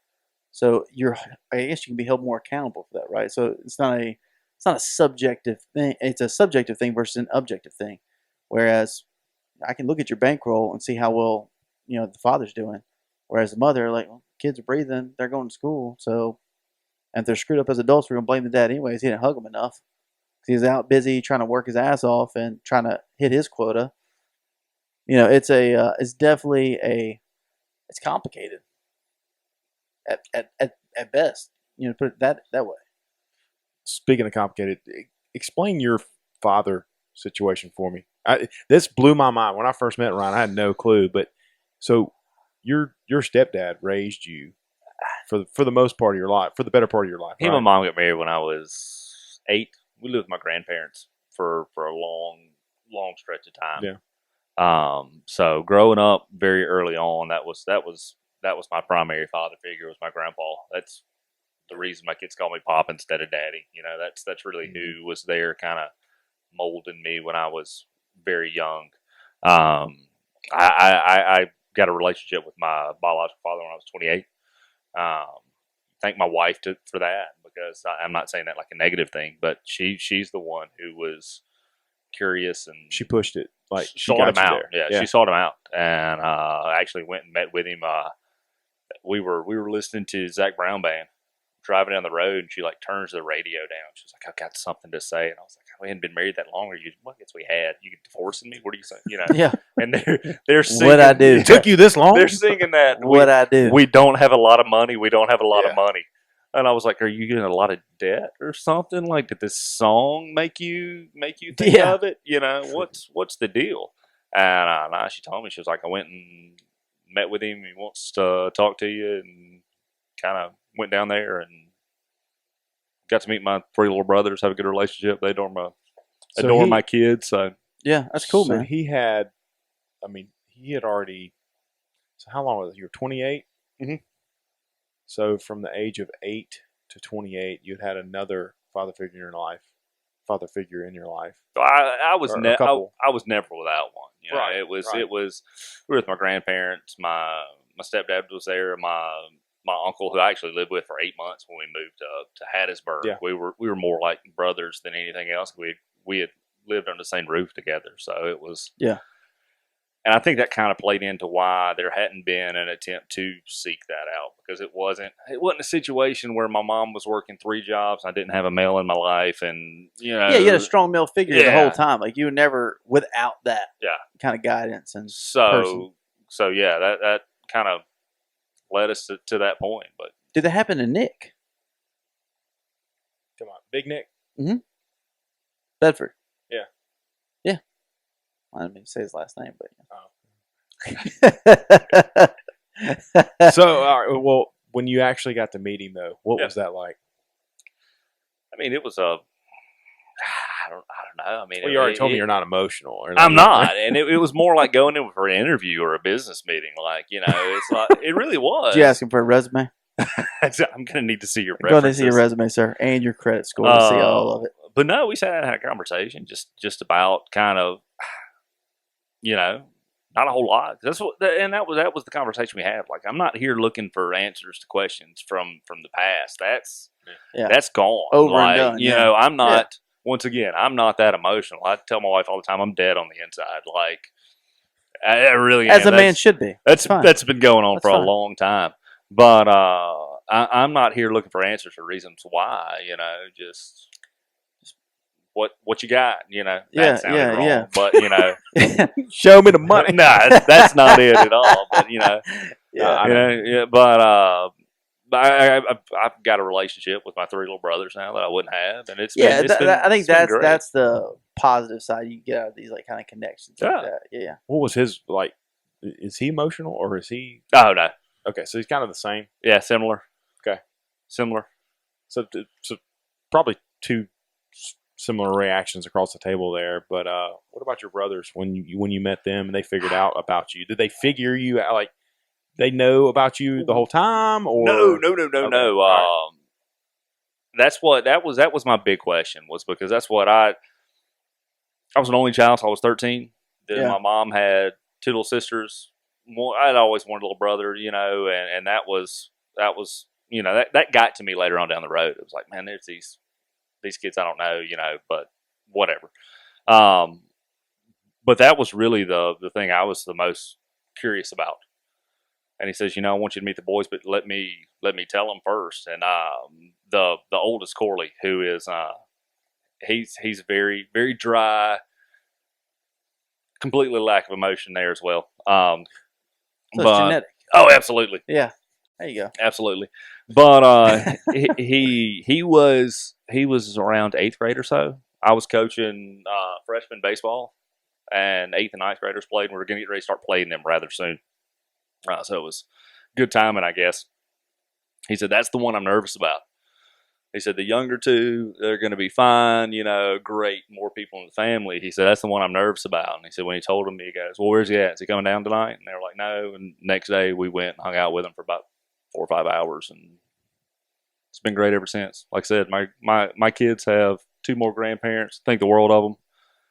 They've got uncles that are love them to death. So it's nothing but good came from it. But I don't know if that was a step that I would have ever taken. So if my wife had not been the stubborn person that she is, that runs in her family, probably wouldn't have taken place. Evan, do you want to speak to that? No. Oh no, jump in. No, I'm good. Go ahead. Go ahead, buddy. Jump all over that. She is stubborn. I'll give her that. That genetic, or that is genetic in their side of the family for sure. That just blows me away, man. Like, when you told me that story, I appreciate that too. Like, I'm a closed book. I don't tell people a whole lot. Evan's got me sharing this with Evan. Let me tell you something. About this sucker right here. That is a sharer, a hugger. He'll get you on the phone. Say it. I love you. Say it back. You gotta say it back to me. Say it back to me. Said that. Bullshit. You're going to have me giving reach around here in a minute. Like, I've never done that either. Don't pretend like it's awkward the first time. Dude, he used to kidnap us. He wanted us to come out to his house with him. He'd kidnap us. You get drunk, and then you wake up out in the middle of nowhere in, like, that was funny. Turnerville. That's not funny. That was funny. If you didn't want to stay in the middle of Turnerville, you're supposed to go home that night, and you pass out in your truck, and then you wake up. You're like, what was that movie? Out Cold?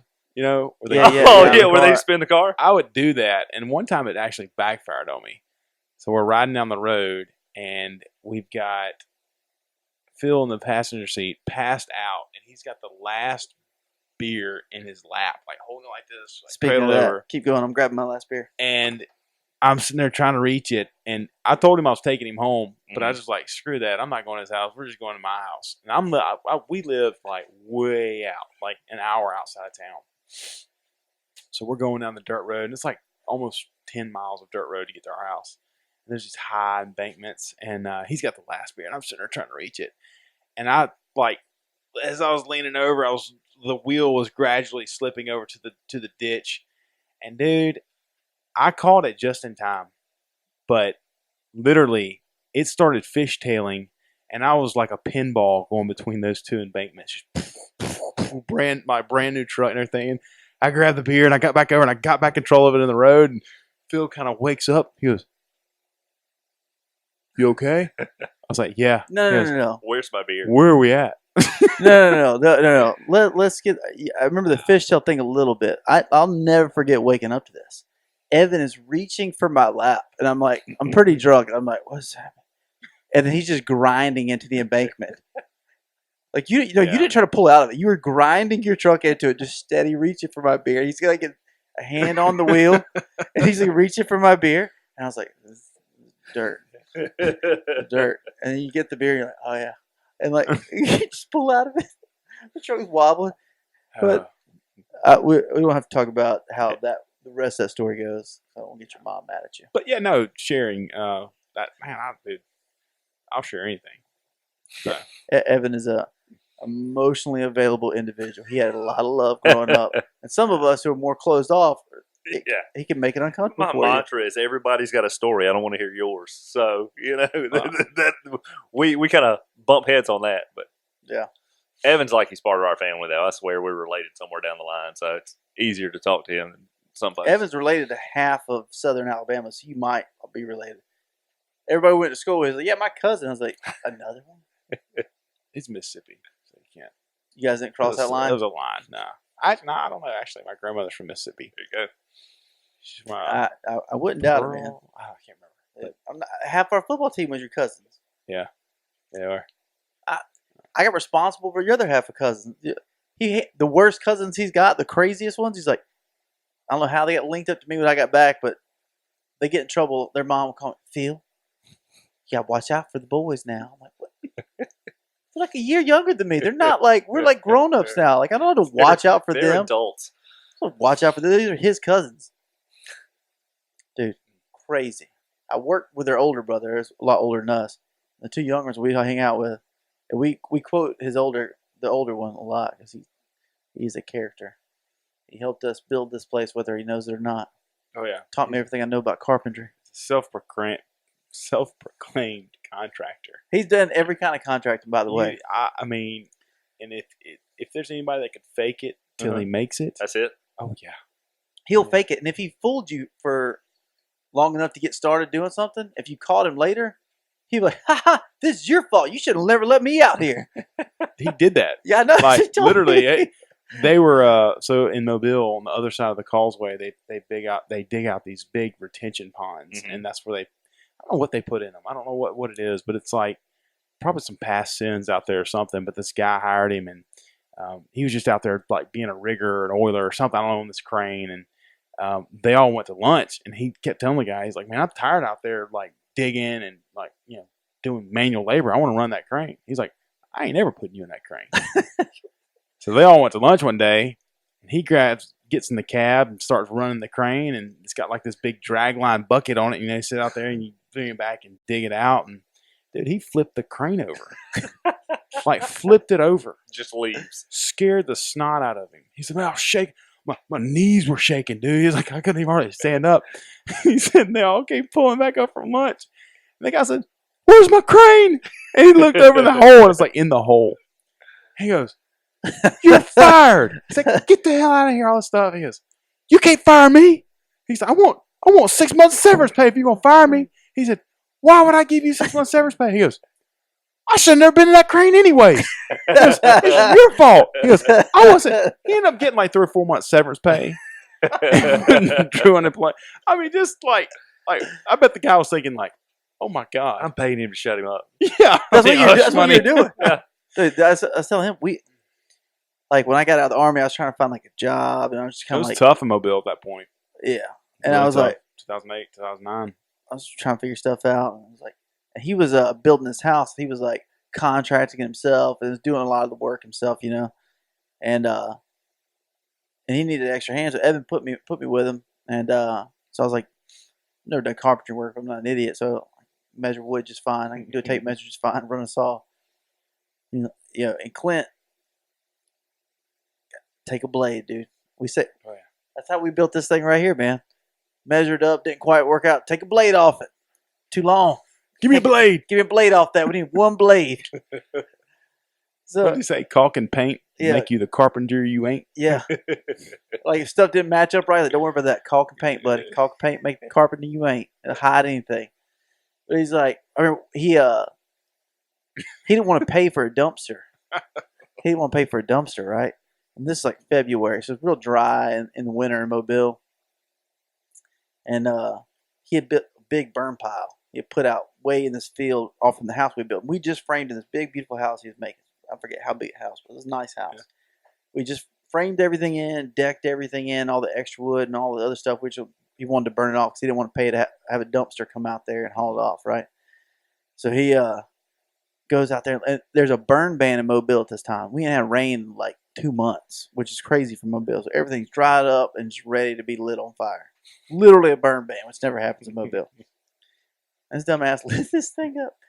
And the fire, the wind catches it, and it starts running across the property. Literally like a gasoline trail. Dude, and the flames are going straight to this brand new house we just decked in.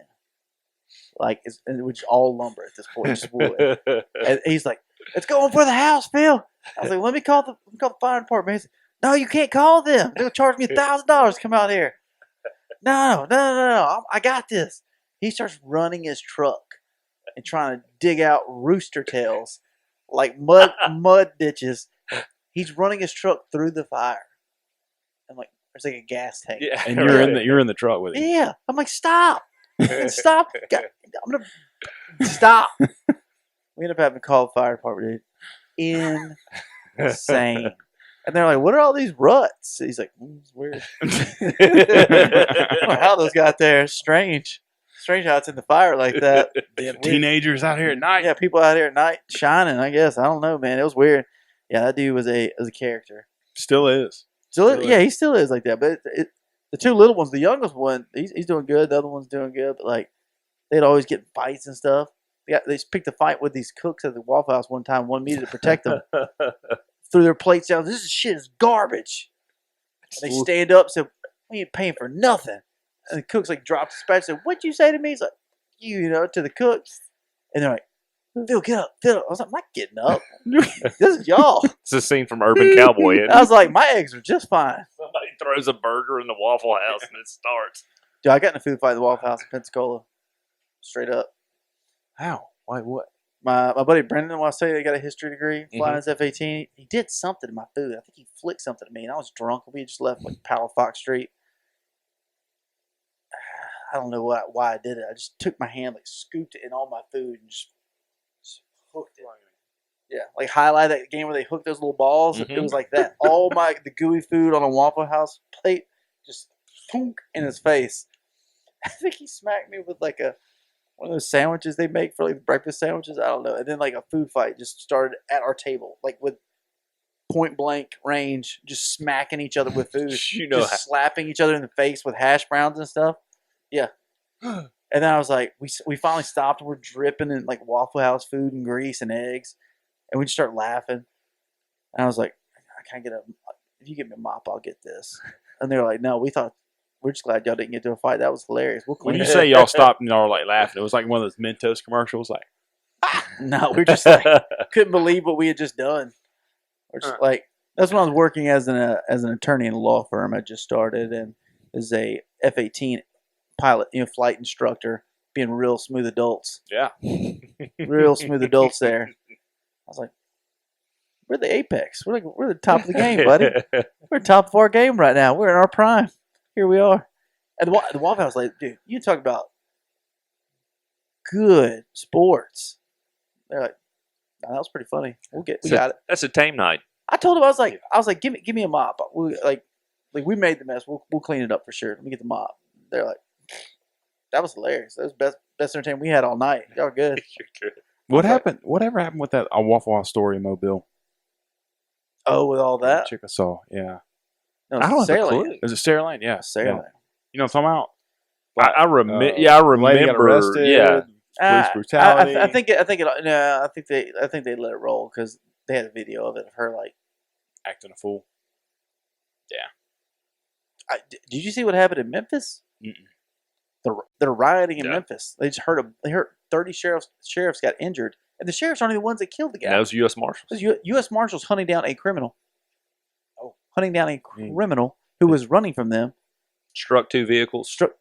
He Shot him like 55 times or something? No. Shot him like once. They killed him Yeah. in his driveway. But like after a police chase and the whole thing, he was a wanted criminal because the U.S. Marshals were hunting for him. Right. As soon as they killed him, neighborhood riots. Stories I heard, he hit 2 vehicles during a chase and gets out with a gun. Good shot. So like it was completely like it sounds to be. I don't know the details. I wasn't there. If those facts are correct, it sounds like a justified homicide, right? Yeah. Sounds like I don't know. I don't know the facts, obviously. Which I don't know why they're mad. People are looking for an excuse to get mad now. People are looking for any There's excuse to a get lot mad. of excuses, man. Do you see that video? There's a video that and just being a cop is tough. And there are certain situations where cops should get prosecuted, like that woman in Dallas, right? They shot that black guy that came into her apartment, and they lived in the same apartment building. And Well, she walked She walked in his apartment. his apartment. Yeah. Thought she was in her apartment. She had, what happened? She had to have been drunk. There's no way she didn't know she was in her apartment. She tried to go in his apartment. She was drunk. Saw him, had her piece on her, drew down, Shot him. shot him, killed him. And she's on the phone. She was sorry, but you could tell. Like, how did you not know that was not your apartment? She's shit faced. Had to have been. Oh, God. Killed a guy. Yep. And you can hear on the 911 call. She was like trying to keep him there, trying to do first responder, trying to keep him, but it's her fault. She's gonna go down for murder or homicide for sure. I mean, for manslaughter, one or the other for sure. And she should, 100%. Yeah. Her ignorance killed that dude for no reason, right? But like, the Gill Collar guy in Mobile, the drunk kid that was on acid, came at the USA security, USA police Don't force. know that story. Yeah. Drunk, like freshman. Yeah. Takes acid at USA Mobile. Ass naked. Charges one of the campus police. Mm-hmm. Shot him. Put 2 in him. 2 in the chest. Dropped him. Well, he didn't have a gun. He's fucking naked. He's naked. Yeah. What are we talking about? So, top was clear because he was charged. Like, the kid was charging at him. I mean, he could take the gun away from him. Yeah. So, I mean, so technically, fine, right? But then there's the kid in Arizona who had a pellet gun for whatever reason in his hotel room. Police get reports that somebody's waving a gun from a hotel room. Come up, SWAT's up there.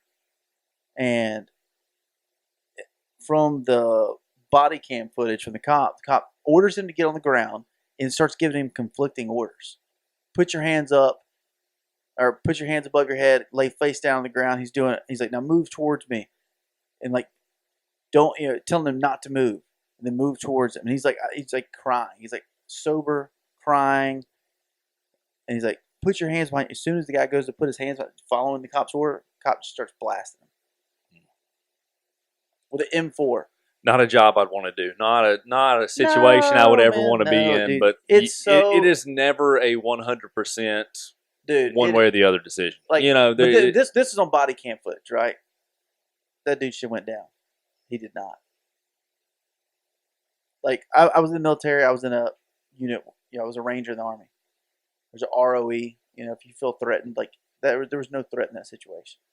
Especially when the guy was complying with your orders. You just told him to lay there, and you walked over, put your knee in the middle of his back where you're supposed to, and then pull his arms behind him. It's no problem. Give the guy conflicting orders, and he's trying to follow your orders, and then you shoot him for following your orders. That's different, right? But in a tense situation like that, when you think somebody's got a gun, it's tough. Yeah. Well, and once again, it's a thing where people have gotten so segmented that you're going to see, no matter what the situation is, a certain group of people are going to be on the cop side, a certain group of people are going to be on the victim side. Yeah. And those are the folks that I'm saying are just... I try to remember, like, it's tough, man, because, dude, I'm batting, like, 0 for 4 anytime I run in with cops, man. Me and cops normally don't get along. I have a lot of friends who are cops. Mm-hmm. Like, when I deal with them out in the world, and they're just like... You want to know the best thing for police officers going right now? Live PD. You watch that show? Yeah. I haven't seen it. You want to see how far some officers go to diffuse a situation I know. or use common sense? Watch those guys. Don't watch the ones where they're serving warrants in this one county in Texas because they just bust anybody's door down and don't care. All of the goodwill that show builds, that one department throws it out the window because they're kicking in a door in some nice neighborhood to arrest a 16-year-old who stole something from Walmart. It's like that's obviously his parents' house. Can we not knock first, or do we need to go in with the SWAT team and break the door down? That's when they're bored, dude. The SWAT team's been chomping at the bit. They have no real crime to deal with. It's like, remember I told you I went to court up here? Dude, I had a GPS saying I was going the right way. This cop thought I went the wrong way down one way, but he didn't know because he came from like a weird direction. He couldn't see. But when I ended up at where these two roads converge, he thought I came down the wrong one. He tried to give me a ticket in the middle of the night. And I was like, I had him on camera. I was like, on video. I had a GPS going. And I was like, nope, I didn't go down that. I have it right here on GPS. And he's like, well, I already got your ticket, so we're not fixing this on the side of the road. I'm filming him having this conversation. I was like, what are you talking about, man? You can't give me a ticket when you just admitted that I didn't do anything wrong. And he's like, well, you just got to go to court. I go to court. They're like, you're contesting this ticket? I'm like, yeah. It's like I waited, I got there at like 5:30. Court was at 6, night court. They made me wait to the last person. That was at 9 o'clock. So I listened to all these drug people get off and all this other shit. This guy was going to contest it. Cop shows up and I was like, Your Honor, I've got video footage. I've got GPS stuff. I've got him on camera admitting that it didn't go down like that. I was like, no. And I was like, well, I'd like to, submit this as Exhibit A, this here, da, da, da. He's like, we can't take all that. I was like, video with him in it? Like, he's in the video. He's like, yeah, the judge was like, no, he's like, going Ray Charles on me. He's like, what? I can't, video, that's not accurate. And then the cop goes, and the judge's like, so what'd you say happened? Well, he was doing this. Can you show me? He pulls out a pen and gets a piece of paper out of the prosecutor's notebook and draws like a line for like the road, like an arrow and like a little circle for a car. And it was like, that was him. He went that way, the wrong way. And that was it. And they accepted that as Exhibit A. And I was like, I started getting smart at this point. I was like, now you're paying your ticket and court fees. And I was like, well, Your Honor, I got some crayons in the car if I need to draw my exhibits too. If that's what we're doing. He's like, what was that? I was like, I didn't know we were taking drawings and not videos or GPS. Like, I didn't think that was the thing we were doing today. He said, well, I'll tell you what, your fine is $195, but you can appeal it for $500. So there you go. Gotcha, bitch. Here's your $195. Oh, dude, I was hot. Dude, I don't know if I've been that mad. Like, that's why I hate lawyers, man. I hate them. They're dirty little people. What'd you do for a while? I'm a compliance officer now. So what's that for a while? No. I mean, that's what got me out of it, man. You go to those things and like, we've already talked about on the podcast, but like just situations where just not unethical things from that point of view, but like not calling out another attorney for lying and getting a case all the way up to this point where you defend it and figure out it was all bullshit. Mm-hmm. Because if he doesn't lie, then you don't get your billable hours. Yeah. Yeah, that's dirty. It feeds each other, right? It feeds. Like, if you're a litigator, okay, defense or plaintiff, either way, the other side of the ball has to be there. It's like politics, right? Like, the more divided Republicans and Democrats can make the country, the more they charge their base, right? The more active people are involved, the more people are going to pull for their guys. So they're going to say everything. It's the same thing with attorneys. Defense attorneys have to have plaintiff's attorneys filing every single case, or they don't eat. Because defense attorneys are paid by the hour. There's not a magical trust that just pays attorneys, exorbitant amount of cash. Come on, I've seen lawyer shows. Everybody's on retainer, right? Yeah, no, dude. I've watched from a perch in the RSA tower, attorney looking out of his window, going, "Something bad happened. Come on, one of these ships hit another ship. Come on, run the ship into the dock. Somebody do something. Come on, call me, please." Like maritime attorneys just praying. It's like You're the harbingers of ill fate. That's why I have clients call us, go, hey, do we file this claim with y'all, or do I need to call my attorney? No, please do it with us, please. Yeah, no. Dude, I did bad faith insurance defense. So after the insurance company lost it, and they hired another insurance defense firm, and that company lost it, then we take over after everybody screwed it up. But then we'd have to review all the case from like the first phone call you get. I've reviewed 3 years of claims. It's a lot of hours, isn't it? Man, so like 3 banker boxes full of material. Call like transcripts from every phone call. You know, where you referred them to. Did you tender policy limits? Yes or no? Why didn't you? Did you have the information? Did they release the medical? Did they give you a chiropractor medical thing and say it's from a doctor? Because chiropractors aren't doctors. They're a doctor like I'm a doctor. I've got a Juris Doctor and you got a doctorate in chiropractic. It's the same thing. Like, I don't care if you bought your white coat from Amazon. You're not a doctor. Can you write a prescription? You sure can't, right? You didn't go to medical school? No, you can't. They try to use that, and then when you don't tender policy limits, then they try to say, oh, the insurance company acted in bad faith. You should have gave us this policy limits. I told you I was hurt. Yeah, but we asked you for medical records, and you didn't provide them. Yep. No, I told you I was hurt, though. Yeah, we need medical records. I gave you that. My word's not good enough. What have I been paying you for? But I gave you that from my chiropractor. He said I was hurt. He's not a doctor. He said he's a doctor. He's got a white. Have you seen his white jacket? He's got a commercial. Yeah. Does it say MD behind his name? It says DO. I was like, that's short for don't. Okay, don't bring that shit up here. Yeah, no, but like as much as it used to piss me off, because I really thought we were trying to like keep people from bullshitting. They were just like, no, dude, you need those people to file those claims because you don't get paid if they don't. Yeah. You 100% need to do that so you can charge the insurance company and get your billables. Because if you don't get your billables, you don't have a job. Yeah. It's fun, isn't it? The worst. I have the worst. I have a kid I taught that I've reconnected with in Hattiesburg who he talks about fee takers. Yeah. Fee takers. It's what capitalism has created as fee takers. So we haven't gotten deep into this because I'm curious his stance, but he was like, I just think the perfect governing system is, I said, don't say communism. He said communism, but you just got to do it right. I was like, yeah, because nobody's done it right yet. Let's find me an example.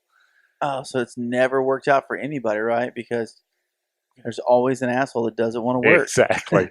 Or there's one that wants to take all the power and screw you over. Yeah, I mean, so like in the middle, it would work, right? Yeah. So if they're in the bell curve, if everybody was in that middle, everyone was perfect. Yeah, well, that's what he said. He was like, "Well, it's easy though. We just take the best of the best and seclude ourselves." I had some kid. I was sitting in a bar talking, and some kid came down, and people always go, "Military, huh?" And I was like, so we had a conversation. He's like, I don't think we need war. I was like, "What'd you just say to me?" How's that work out? I was like, "Oh, so what have we been doing since we've been walking around? What did chimps do? Chimps go to war. What are you talking about? Everybody goes to war. You're going to fight over something at some point. Everything on the planet goes to war. Everything. Your cells go to war. White blood cells attack viruses in your body. They go to war. Everything goes to war, dummy. Shut up." He's like, not really, man. Like everything, like if everybody just liked each other a lot better. I was like, but what if I like what you, but like, so if that's your lady and you like her, but what if I like her too? How's that work? What if I like your beer? Let me get that. Yeah. Get a little rub off that right there. Let me explain to you how this works, dummy. Like, open borders, cool. I'm coming into your house today, tonight. Everything you have, using that. If you're a fan of open borders, awesome. Unlock your door. Keep it wide open. Oh, do you lock your door at night? Well, you're a piece of shit. Oh, those walls work, but walls around our country doesn't? What, don't we pay for our country? That's what taxes do. You pay for your house, right? Same fucking thing. That's what I told him. I was like, just don't tell anybody who your government teacher was when you have these conversations, because I don't want that coming back on me. Because I know that is not what we discussed. Ryan Harvey. Yeah, exactly. Thanks for the last name. And let me clarify. And I say, I'm not against immigration. I think we should streamline the process and get them work visas so they're just paying taxes in the workforce. But open borders is dumb. That's what's dumb. The only situation it ever becomes feasible is if you take away every government benefit that's out there that you can get. can't have it in a welfare state. I don't think you can have it personally. I don't think open borders works, but it's never worked, and nobody has truly open borders. That very libertarian view that they like to throw back and forth between the states, because that's what you hear people say that all the time. What if we have all these undocumented Mississippians coming over to Alabama for work? Yeah, it's great, but that's different because you have a common culture. You have common expectations of what's right and wrong. And that's the only thing that. I get what you're saying. I get with what they're saying with a completely free market, let people come across, work, whatever. But it's not feasible. Number one, number two. If it were, you've got to take away any chance that government benefits they can take advantage of. Like I don't think it's a feasible option. But I've heard that argument a lot lately. But it's I'll be honest with you. It's so. Like I told Evan, like I-9s are a big deal, and e-verifying people. Mm-hmm. Has nothing to do with immigration. It has to do with the government getting their cut. They wanted to eliminate illegal people operating under the table. They really don't care that they're stealing identities. They don't care. In fact, they explain to you, you're not a Customs and Border Control agent. It's not your job. If it looks legit, you got to take it. So, like, we're in a staffing industry, right? So we, like I told you, we employ a shit ton of people every day. 1,000 people probably across the country get processed by our various branches every day.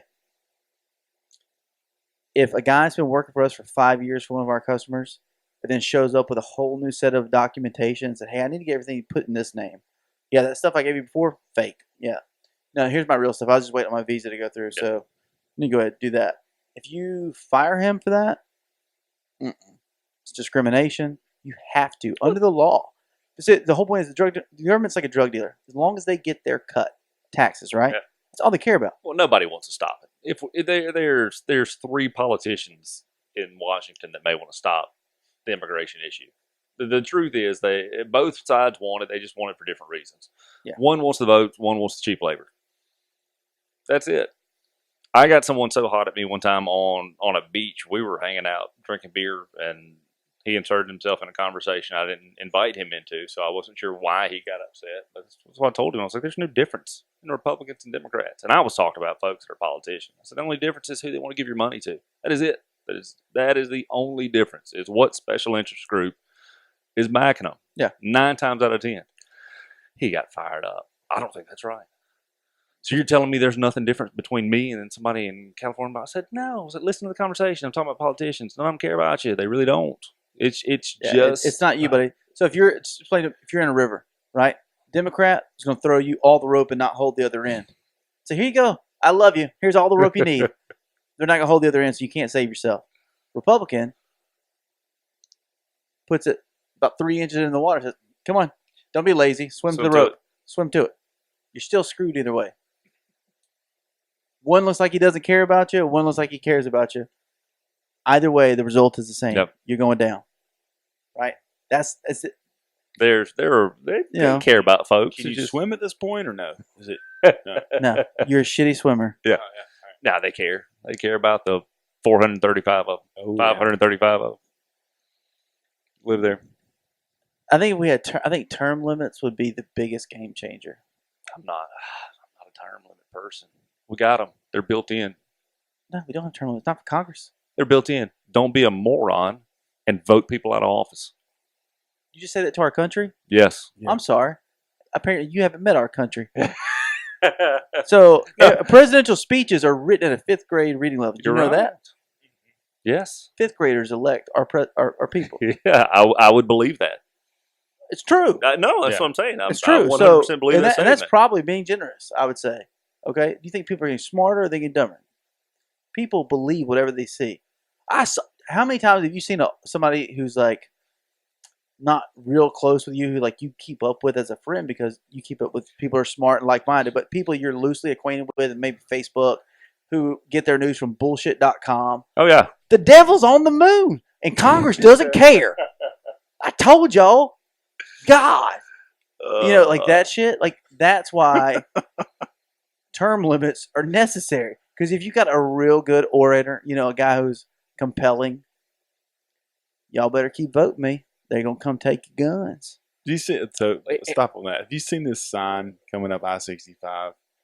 It's this huge white sign. The devil will get you. The devil will get you. I hadn't seen that one. Go to church. It's about 30 minutes out of Montgomery, out of downtown Montgomery. So on the right, there's a big. It's as big as the side of my house. Like it's huge. Yeah, the guy put it on his big property. He's got a big It's clear message in there. lake, and he's got a big big some kind of water wheel. Yeah. Yeah, and he's it's a big sign. It's a big white sign with red letters. and it's got a little devil with like with a reaper. It's got a pitchfork. Is it a pitchfork? It's a pitchfork. Okay. Yeah. It's like the red devil there, like bright. Wait, what is safety it? red. Does it say pray today or the devil will get you? What's the No. top part say? Go to church. Oh, go to church. The devil Go will to get church, or the devil will get you. you. Well, last time I checked, sir, the devil's gotten a lot of people that went to church. So I don't know if that's the dividing factor. I'm back to RC. Most people go to church to get sex. Can't get on the internet. Got That's 'em. where the devil is. all Evan. comes full By the circle. balls, literally. I'm just saying that, although it should be well intentioned, but like the majority of the population aren't looking at statistics, voting records. They're looking at what's presented to them on face value. So They're whoever's not, but they're also not going to get more educated and elect better people more often. I don't Yeah, think it solves the problem. but it does solve the problem in the way that, like, if you get somebody who's really good at keeping his base, right, who's going to stay in there because they love him, he gets up there and he rebel rouses. He never votes for the things he says to you. Yeah, but he told me he's doing the right thing. I seen him. Yeah, that shit. It goes on all around the country, right? However, if that sucker was a minimum 2-term limits, see you, chief, somebody else, right? So the opportunity for those kind of people to run their con game over a less than equipped population to really dig in and see behind the smoke and mirrors, that removes that. I think you're just changing out. No, I'm not saying the I'm lesser not, of whatever no, evil. no. Grant, the guy that replaced that person may be a piece of crap. Yeah. Maybe, but the opportunity is there. The opportunity's there. Every 2 years in the House already, and every Well, 6 you years could be in like the Senate. Bushes, just move to whatever state you think you can capitalize on. You can, and once again, Hillary Clinton didn't live in New York. She did not. She bought that house to run for office, that apartment to run for office. Yeah. So what? So somebody from a better state's like, you know what? I think I should be in leadership. I can go over there. I'm just saying that when you get these people who've been in Congress who have monopolized the game, are compelling, say whatever their base wants to hear, needs to hear, and stay in that office and become filthy rich, and they own all the programming that these people watch at that point, good luck getting them out. Good luck getting them out. It happens everywhere across the country. All these representatives are the I same. think they get better at hiding their mistakes, lies, whatever you Yeah, want to because call they it. the become longer they're wealthier. in. You know how much? So they get retirement for life. They get all that money, right? They speak in engagements. They get paid. Like the money comes in, right? Okay, so they're getting stronger through wealth every year they're in Congress, right? And they were able to rouse their base. Now, if you got a base that they're not looking at a voting record, he told me he's against this. That's our guy. He said he ain't doing all that. He never voted for anything that's even close to what he told you. Yeah, but nuh-uh, because he was stopped by the other people. That's what he said. Yeah, but he didn't vote. He had the opportunity to vote. Like, he could have just voted. Like, he didn't, vote for that, and they blocked the vote. Like, he just didn't vote for that. No, that's not what he said. These actual interviews you did, like with the person. Are you I don't know, pretending like we don't know these people? I feel like I'm I there. do. Are you pretending like we don't know these I've got people? a couple faces running through my mind every Yeah, time you did you that know voice. these people. These are my family Nope, members that nope, post crap on Facebook. Yeah. And I'm going to go, and I'm just like, stop It's been posting a this. large increase in the last few years. I've seen them. It says, Oh. Democrats hate the US.com. Like, don't get your news from that website. The best one I heard was today, actually. We went to pick up this bed, and we bought it off Facebook Marketplace. And we get there, and this guy's garage looked like a woman's Pinterest page exploded inside of it. Very crafty. And I'm getting this bed out of there, and I'm just kind of like looking around, and I'm like, man, what is going on in here? And Courtney is like, oh my gosh, they got like you have to ask her, but there's like an emergency list next to the door, and it was like this really pretty little poster, and it was like all their numbers, all that stuff, like all their information right there, like For whomever emergency- comes in. Yeah. And she's like, oh, I love that. That's such a good idea. He's like, yeah, that's my wife, the Pinterest princess. Dude, I guess it's like, just shut up, get it all stuff in the bed. I wanted to laugh so hard. He looked at me, and I could tell, like, just the. You could see the pain in his Oh, eyes. dude. It was Evan says, "I got it. Trust me. I know." anyways. We did an Etsy shop one year. Did you ever hear that story? Nah. No, You guys are crafting at home, peddling. Yeah, there you go. Share that with us. We my wife found these birthday calendars. It said family birthdays. You put we the can edit months this, on them. by the way. We can Oh edit this. no, everybody Let knows loose. this story. And then under each month, you hang a medallion with that person's name and the date of the month. She puts it on Etsy. We don't hear anything for 3 or 4 weeks, and then she changes the search words to Christmas gift included, and we go from 0 orders to more than we can fill in 72 hours. And we had to shut the page down because she's also guaranteed delivery by Christmas. Oh, and man. we are in December already. Oh. All we have are the raw materials.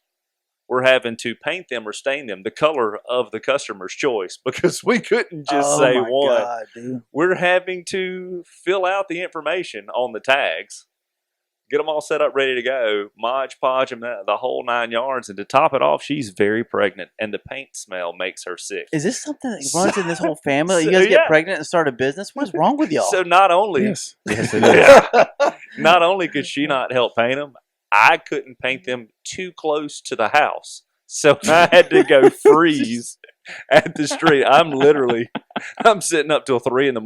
by myself for like 3 nights in a row. You see all that equipment in there? Oh, gosh.